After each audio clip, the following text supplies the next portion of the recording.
Assalamualaikum warahmatullahi wabarakatuh. Salam guru penggerak. Selamat berjumpa kembali dengan kami, calon guru penggerak angkatan 9. Kali ini kita akan berjumpa pada segmen Ruang Kolaborasi modul 1.4 dengan tema Budaya Positif. Kami kelompok 4. Pada ruang kolaborasi modul 1.4 ini, kami didampingi oleh Bapak Ahmad Alamsyah selaku fasilitator, Bapak Akom Muzain selaku pengajar praktik kelas C, dan Bapak Dedi Irawanto Ari Nugroho selaku pengajar praktik kelas D. Kali ini, anggota kelompok kami terdiri dari Ari Winarno dari kelas D, Nurwastuti Setiawati dari kelas D, dan Tri Sudaryani dari kelas C. Selamat menyimak paparan kami. Para pemirsa dan Bapak Ibu guru hebat, ruang kolaborasi modul 1.4 dengan tema budaya positif kali ini bertujuan untuk 1. Calon guru penggerak dapat menganalisis kasus-kasus yang disediakan berdasarkan konsep-konsep IT dalam modul budaya positif bersama calon guru penggerak yang lain pada komunitas praktisi. Tujuan yang kedua adalah calon guru penggerak dapat mempresentasikan hasil analisis studi kasus berdasarkan konsep-konsep inti dalam modul budaya positif. Sebelum kita masuk ke pembahasan kasus per kasus, Bapak dan Ibu, kami sampaikan pengantar terlebih dahulu mengenai restitusi. Menurut Gosen, restitusi adalah proses menciptakan kondisi bagi peserta didik untuk memperbaiki kesalahan mereka sehingga mereka bisa kembali pada kelompok mereka dengan karakter yang lebih kuat. Yang kedua, menurut Gosen, restitusi juga merupakan proses kolaboratif yang mengajarkan peserta didik untuk mencari solusi atas masalah, membantu murid berpikir tentang orang seperti apa yang mereka inginkan dan bagaimana mereka harus memperlakukan orang lain. Adapun proses untuk melakukan restitusi pada peserta didik dapat dilakukan dengan 3 langkah yang selama ini kita kenal dengan segitiga restitusi, yaitu 1. Menstabilkan identitas. Yang kedua, validasi tindakan yang salah. Dan yang ketiga, menanyakan keyakinan kelas yang sudah disepakati sebelumnya. Untuk elemen untuk membangun budaya positif dalam ekosistem sekolah, guru memiliki 5 posisi kontrol, antara lain 1.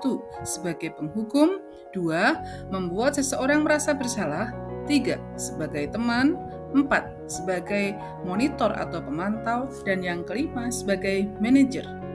Untuk lebih jelasnya, mari kita simak paparan mengenai case studies yang akan disampaikan oleh rekan-rekan kami di kelompok 4. Selamat mengikuti. Kasus 1. Guru matematika dan wali kelas 8 Ibu Santi sakit, sehingga tidak dapat masuk dan mengajar. Akhirnya dicarikan guru pengganti Ibu Eni. Ibu Eni baru 2 tahun menjadi guru SMP. Beberapa murid perempuan, Pipi dan Natali mengetahui hal ini dan mulai menggunakan kesempatan dan bersikap seenaknya, tertawa dan tidak mengindahkan kehadiran Ibu Eni. Ibu Eni mencoba menyapa Pipi dan Natali dengan ramah sambil mengingatkan mereka untuk tetap fokus pada pengerjaan tugas. Ayolah, tugasnya dikerjakan, nanti ibu ditegur Bapak Kepala Sekolah kalau kalian tidak kerjakan tugas. Tolong bantu ibu ya. Namun Pipi dan Natali malah jadi tertawa. Ah ibu, santai saja bu. Mereka tetap tidak mengerjakan tugas dan malah mengobrol. Keesokan harinya, Ibu Santi memanggil Pipi dan Natali serta menanyakan tentang laporan Ibu Eni. Ibu Santi menanyakan apakah mereka bersedia melakukan perbaikan permasalahan yang ada. Pipi dan Natali sempat ragu-ragu dan membela diri, namun pada akhirnya mengatakan akan meminta maaf. Ibu Santi menanggapi bahwa tindakan itu boleh saja dilakukan bila mereka sungguh-sungguh ingin meminta maaf. Namun Ibu Santi menanyakan kembali, apa yang mereka bisa lakukan untuk menggantikan rasa tidak dihormati Ibu Santi? Baik Pipi maupun Natali mengakui bahwa perilaku mereka tidak sesuai dengan keyakinan kelas. Ibu Santi melanjutkan kembali apa yang akan mereka lakukan untuk memperbaiki masalah. Apakah ada gagasan? Setelah berpikir sejenak, Natali dan Pipi mengusulkan bagaimana kalau mereka mengadakan sebuah diskusi kelompok dengan teman-teman sekelasnya. Tema yang mereka pilih adalah penerapan keyakinan kelas, terutama tentang sikap saling menghormati dan bagaimana penerapannya di kehidupan sehari-hari di sekolah. Usulan kedua adalah mengirim email kepada Ibu Eni tentang gagasan mereka tersebut. Mereka pun memberitahu Ibu Eni bahwa mereka telah memberitahu Kepala Sekolah Pak Hasan bila lain waktu ada ketiadaan guru, maka mereka akan mengusulkan Ibu Eni sebagai guru pengganti. Berikut ini adalah analisis kasus 1 dari kelompok kami. Dari pertanyaan yang pertama, jawaban dari kelompok kami tentang langkah restitusi yang dilakukan oleh Bu Santi ada 3. Yang pertama, menstabilkan identitas dengan cara menenangkan Natali dan Pipi sehingga yang semula mereka ragu untuk jujur akhirnya mau mengakui kesalahannya. Yang kedua, memvalidasi tindakan yang salah, yaitu pada saat Bu Santi menanyakan kepada Natali dan Pipi apakah benar mereka menyepelekan Bu Eni pada saat beliau menjadi guru pengganti.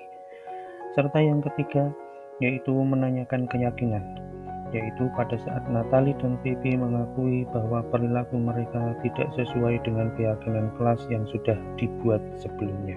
Pertanyaan selanjutnya, apakah restitusi yang diusulkan Pipi dan Natali sudah sesuai dengan pelanggaran yang telah dibuat? Jawaban dari kelompok kami adalah sudah. Kemudian langkah-langkah restitusi yang telah diusulkan mereka yaitu 1. Diskusi kelompok dengan teman-teman sekelasnya. 2.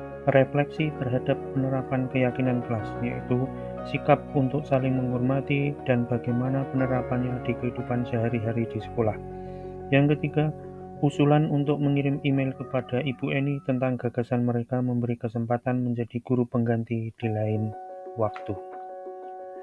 Dalam kasus di atas atau kasus 1, posisi apakah yang telah diambil oleh Ibu Eni dalam menenangkan Pipi dan Natali? Dari 5 posisi kontrol yang ada sebagai seorang guru, yaitu penghukum, pembuat rasa bersalah, teman, pemantau, dan manajer, maka posisi Bu Eni dalam kasus tersebut adalah sebagai teman, karena Bu Eni mengingatkan siswa dengan ramah dan santai, serta tidak emosi, namun dampaknya peserta didik tetap tidak menghiraukan atau kurang menghormati guru. Jika Anda adalah Pak Hasan sebagai kepala sekolah, bagaimana Anda menyikapi langkah yang ditempuh oleh Ibu Santi? Jawaban dari kelompok kami adalah menyetujui, mendukung, dan mengapresiasi langkah Bu Santi karena sudah melakukan budaya positif dengan menerapkan segitiga restitusi dan memposisikan dirinya sebagai seorang manajer. Dengan begitu, budaya positif di lingkungan sekolah bisa tercipta sehingga guru dapat menumbuhkan motivasi intrinsik siswa dalam kegiatan pembelajaran. Pada kasus 2, Sabrina hari ini bangun terlambat dan buru-buru sampai di sekolah. Dia pun akhirnya sampai di gerbang sekolah, tapi baru menyadari kalau tidak menggunakan sepatu hitam seperti tertera di peraturan sekolah. Di depan pintu kelas, Pak Lukman memperhatikan sepatu Sabrina yang berwarna coklat. Sabrina berusaha menjelaskan bahwa dia terburu-buru dan salah mengenakan sepatu. Pak Lukman menanyakan Sabrina, apa peraturan sekolah tentang seragam warna sepatu. Sabrina menjawab sudah mengetahui sepatu harus berwarna hitam, namun terburu-buru dan salah mengenakan sepatu. Selain tidak mungkin kembali pulang karena rumahnya jauh sekali, Pak Lukman tetap bersikeras pada peraturan yang berlaku dan mengatakan, ya sudah, kamu sudah melanggar peraturan sekolah, kamu salah, sudah terlambat, salah pula warna sepatunya. Segera buka sepatumu kalau tidak bisa mengenakan warna sepatu sesuai peraturan. Sabrina meminta maaf dan memohon kembali kepada Pak Lukman agar tetap dapat mengenakan sepatunya dan berjanji tidak akan mengulangi kesalahannya. Namun Pak Lukman tidak mau tahu. Tidak, kamu telah melanggar peraturan sekolah. Kalau tidak sanggup ambil sepatu di rumah atau diantarkan sepatu ke sekolah, ya sudah, kamu tidak bersepatu saja seharian di sekolah. Sekarang copot sepatumu dan silahkan belajar tanpa sepatu seharian. Sabrina pun dengan berat hati mencopot sepatunya dan memberikannya kepada Pak Lukman. Seharian dia tidak berani berkeliling sekolah karena malu dan lebih banyak berdiam diri di kelas tanpa alas sepatu. Berikut analisis kasus 2 dari kelompok kami. Dari pertanyaan pertama, sikap posisi apakah yang diambil oleh Pak Lukman? Jelaskan indikatornya. Menurut kelompok kami, posisi Pak Lukman adalah sebagai penghukum. Indikatornya adalah 1. Menggunakan hukuman fisik dengan menyita sepatu Sabrina. 2. Mengatakan bahwa sekolah memerlukan sistem untuk menekan murid dengan perkataan Pak Lukman yang tidak mau tahu, yaitu kamu telah melanggar peraturan sekolah, sampai dengan kata-kata copot sepatumu dan silahkan belajar tanpa sepatu seharian. Dari pertanyaan yang nomor 2, apabila Pak Lukman mengambil posisi sebagai seorang manajer, contoh pertanyaan yang Pak Lukman ajukan adalah bagaimana aturan sekolah tentang sepatu? 2. Apakah kamu sudah tahu kesalahanmu? 3. Jika kamu sudah tahu, apakah kamu bersedia memperbaiki kesalahanmu? Yang keempat, apa rencanamu untuk memperbaiki kesalahanmu? Kemudian sikap yang harus dilakukan Pak Lukman adalah mendekati Sabrina dengan nada rendah dan tulus, yaitu dengan merendahkan suara. Kemudian tidak marah-marah, yaitu tersenyum. Kemudian yang ketiga, tidak berkacak pinggang, yaitu untuk merangkul Sabrina supaya menyadari kesalahannya. Dari pertanyaan yang ketiga, bila Anda adalah kepala sekolah di sekolah tersebut, nilai kebajikan apa yang ingin dituju oleh peraturan harus mengenakan sepatu berwarna hitam? Menurut kelompok kami, jawabannya adalah 1. Menghindari kesenjangan sosial. Diharapkan tidak ada siswa yang menggunakan sepatu yang terlalu norak. Sepatu anak orang tuanya kaya maupun kurang mampu tidak tampak jauh berbeda. Kemudian yang kedua adalah kedisiplinan, kepatuhan dan ketaatan siswa terhadap tata tertib yang berlaku. Bersepatu hitam adalah disiplin dalam berpenampilan. Kemudian yang ketiga adalah tanggung jawab. Siswa memiliki sikap untuk melaksanakan tugas dan kewajibannya terhadap diri dan lingkungan di sekolahnya. Siswa patuh terhadap aturan menggunakan sepatu berwarna hitam. Pertanyaan keempat dari lanjutan pertanyaan nomor 3, yaitu posisi kami sebagai kepala sekolah menyikapi langkah yang diambil Pak Lukman mengenai kasus tersebut, yaitu jawaban kami mengajak Pak Lukman untuk berdiskusi 4 mata tentang dampak hukuman yang telah diterapkan terhadap Sabrina dan berusaha mencari solusi atau alternatif lain yang mendukung disiplin positif di sekolah. Dengan dimarahi, anak akan menjadi pendendam dan tidak suka dengan seorang guru.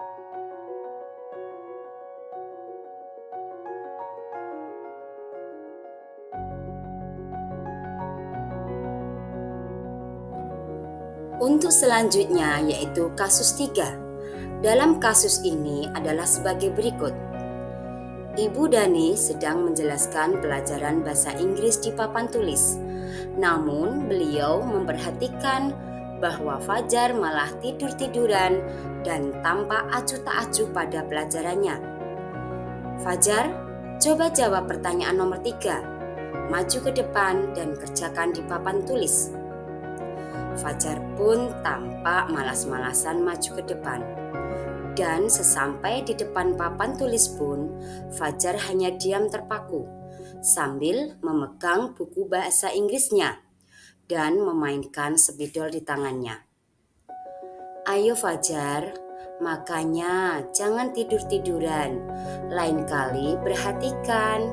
Sudah sana, duduk kembali. Kira-kira siapa yang bisa?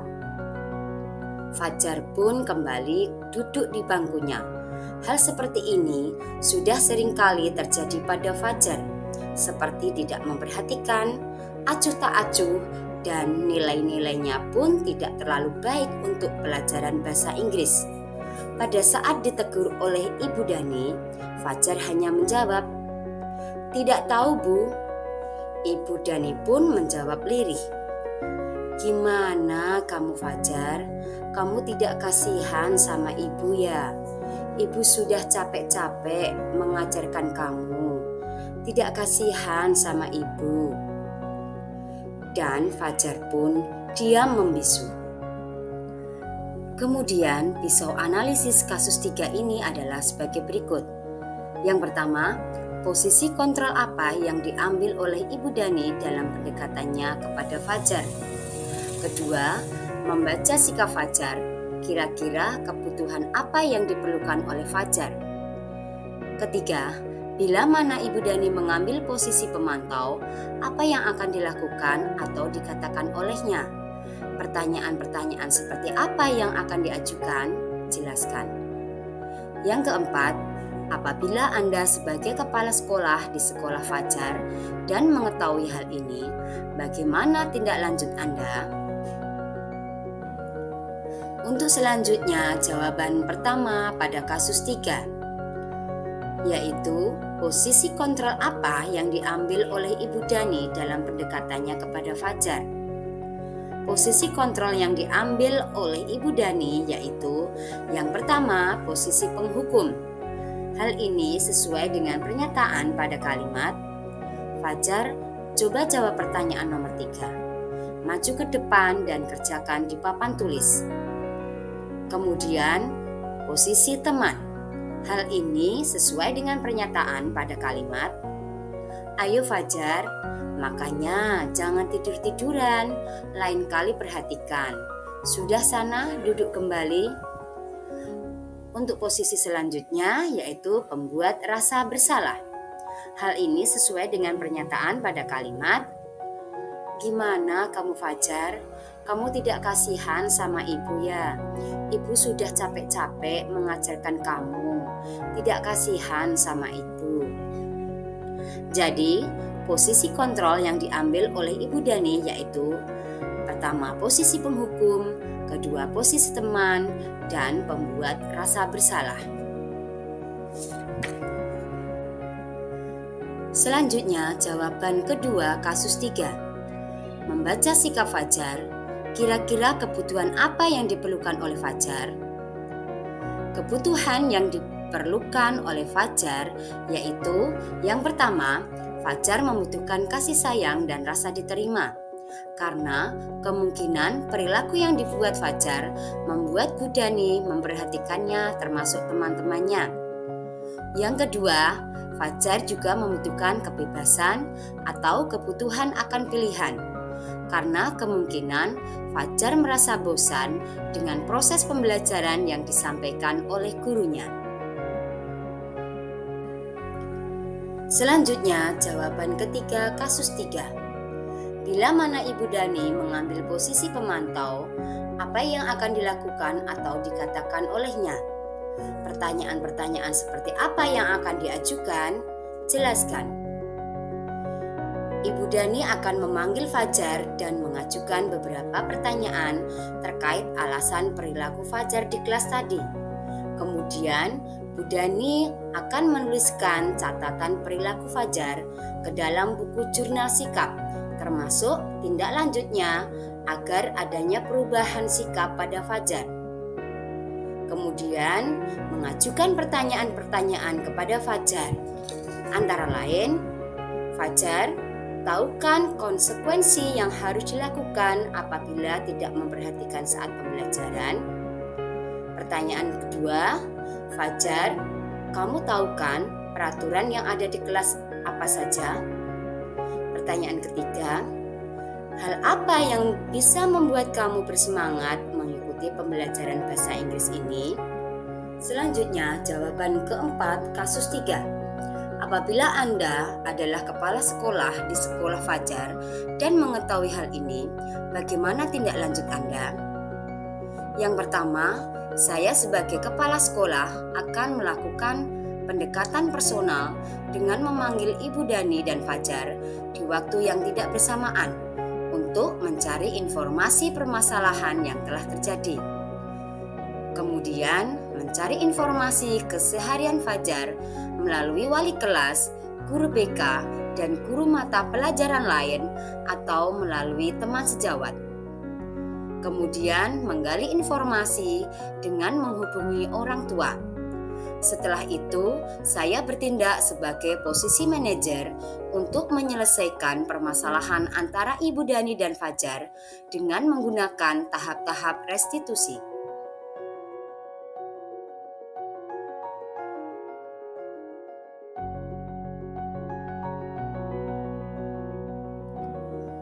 Untuk selanjutnya yaitu kasus 4. Anto dan Dino sedang bermain bersama di lapangan basket dan tiba-tiba terlihat dalam sebuah pertengkaran adu mulut. Dino pun menjadi emosi dan mengadakan kontak fisik menarik kemeja Anto dengan kasar sampai 3 kancingnya terlepas. Pada saat itu, guru piket langsung melerai mereka dan membawa mereka ke ruang kepala sekolah. Ibu Suti sebagai kepala sekolah berupaya menenangkan keduanya, terutama Dino. Dino, sepertinya kamu saat ini sedang marah sekali.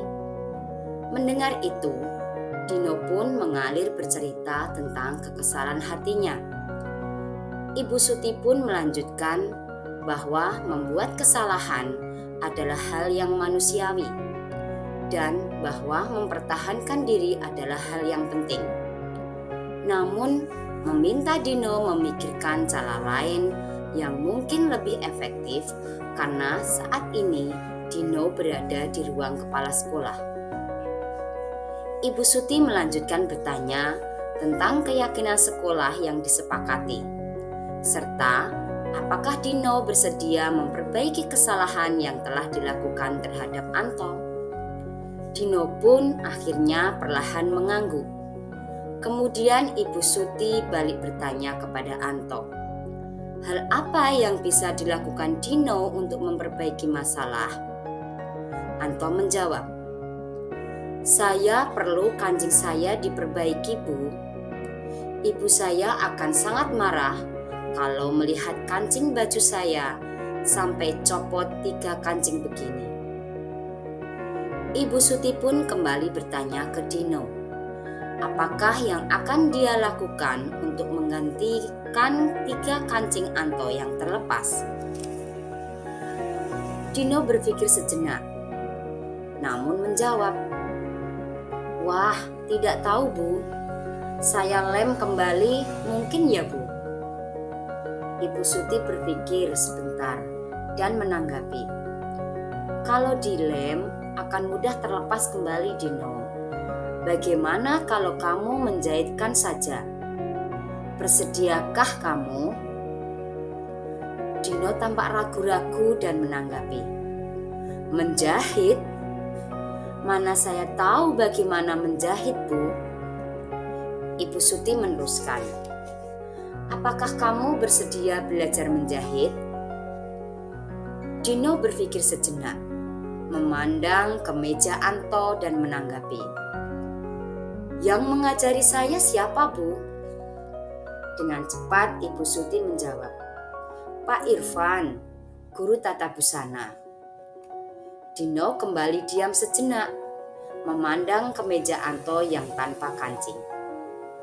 Akhirnya Dino mengangguk tanda menyetujui, dan sepanjang siang itu Dino belajar menjahit dan memperbaiki kemeja Anto. Terakhir kali terlihat kedua anak laki-laki tersebut, Dino dan Anto, pada jam pulang sekolah. Mereka sudah bercengkrama dan bersenda gurau kembali. Selanjutnya, isu analisis pada kasus 4 ini adalah, yang pertama, posisi kontrol apa yang telah dipraktekkan oleh kepala sekolah Ibu Suti?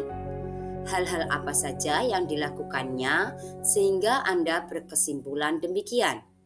Yang kedua, dalam kasus tersebut, bagaimana Dino dikuatkan? Bagaimana Anto dikuatkan oleh Ibu Suti?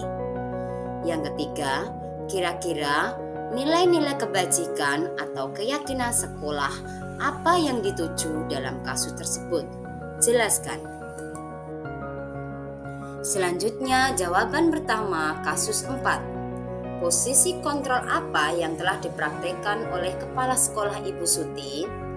Hal-hal apa saja yang dilakukannya sehingga Anda berkesimpulan demikian? Jawabannya adalah, selaku Kepala Sekolah, Ibu Suti mempraktekkan posisi kontrol sebagai seorang manajer pada kasus Dino dan Anto. Karena posisi Bu Suti yang berusaha menyelesaikan masalah kedua muridnya, mempersilahkan Dino mempertanggungjawabkan perilakunya dengan mengembalikan kancing baju Anto dan mendukung Anto serta Dino agar dapat menemukan solusi atas permasalahannya sendiri. Jawaban kedua kasus 4. Dalam kasus tersebut, bagaimana Dino dikuatkan? Bagaimana Anto dikuatkan oleh Ibu Suti?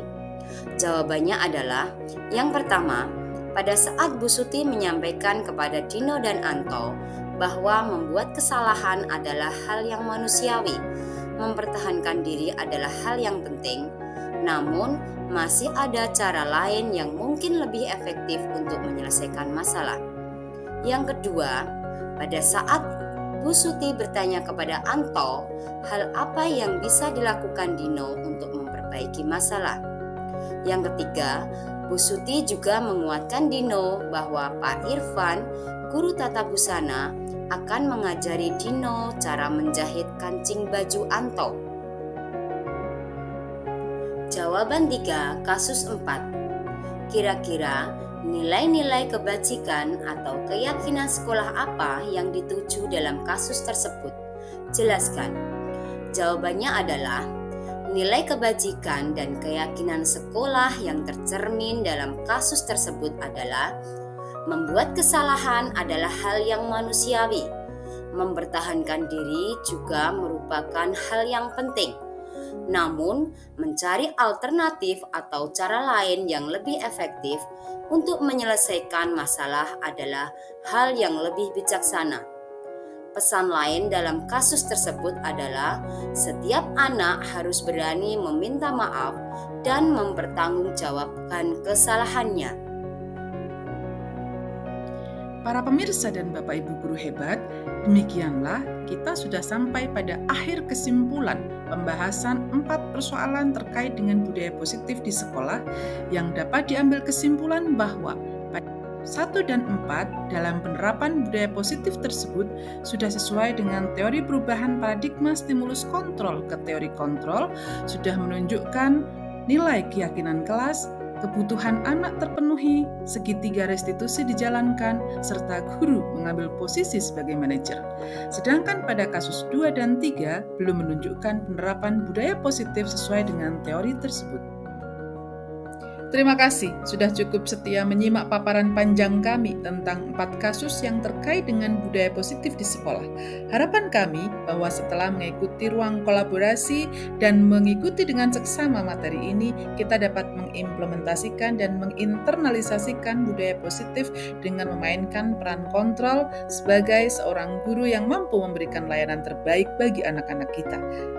Terima kasih, kurang lebihnya kami mohon maaf, dan tetap support channel ini dengan like, komen, dan subscribe. Terima kasih. Assalamualaikum warahmatullahi wabarakatuh.